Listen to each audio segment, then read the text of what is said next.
how do you call it? Just a problem? Is just a police problem? Or is it really a crisis for this country? It's not even epidemic, my friend. It is pandemic. So what am I supposed to do as a president?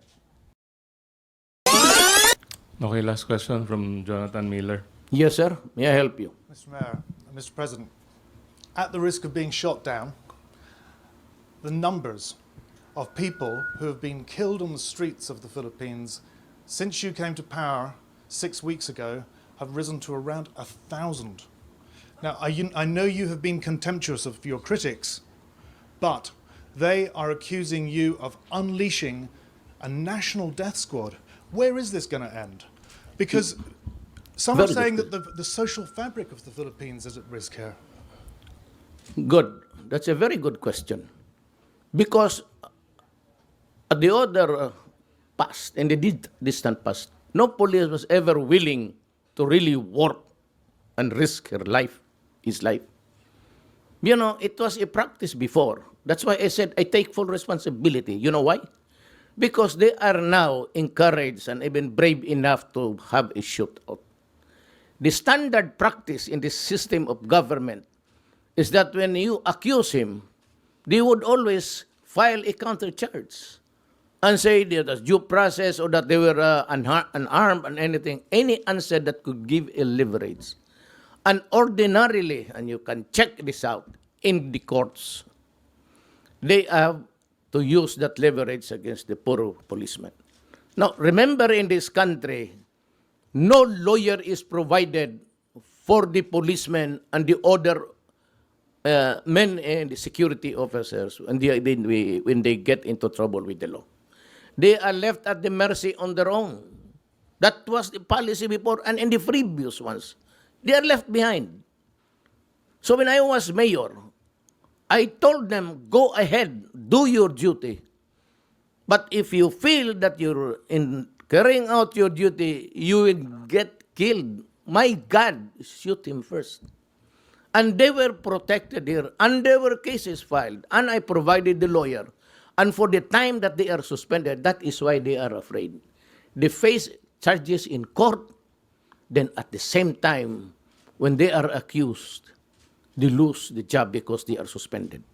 And for the time that they are suspended, and the hearing of cases can take you to eternity, as slow as it can ever be, the family is not without food. But with respect, sir, you as a lawyer know Yes. better than any of us how important this principle of innocent until proved guilty is. Look, Padilla said 2 years ago, there are 3 million addicts in this country. That was the last figure. Nobody cared to find out. Now it's my time. So, 2 years ago, between 2 years ago and now, how many do you think were hooked into drugs? Let us give it incremental increase of about, just be liberal about 700,000. So 3,700,000. And the confirmed 600,000 now was surrendered and took the test for drug addiction. How do you call it? Just a problem? Is just a police problem? Or is it really a crisis for this country? It's not even epidemic, my friend. It is pandemic. So what am I supposed to do as a president? Empower the military and the police, for after all, they are there to protect the integrity and preserve the people of the Philippines. At the risk of gun law, sir. It can happen. It happens in America. They're shooting the blacks there. It shows on TV. It shows on TV. What's the difference between America and the Philippines? Nothing. So what is surprising here is surprising to us. We see policemen, they're shooting a black guy there. How many times had it happened in the past? That's why you have the violent demonstration. So, would it surprise you and me? Almost the same. 1 case only, 3 cases here. So what? It involves the same principle. Say, for every one black there dead, you have about 5 here. And so, does it make this world more livable because there is less killing? When you shoot a black there dead, what is that? Is that not appalling? When you bomb Syria and Iraq and you kill communities and you kill children and old people and hospital, what is it?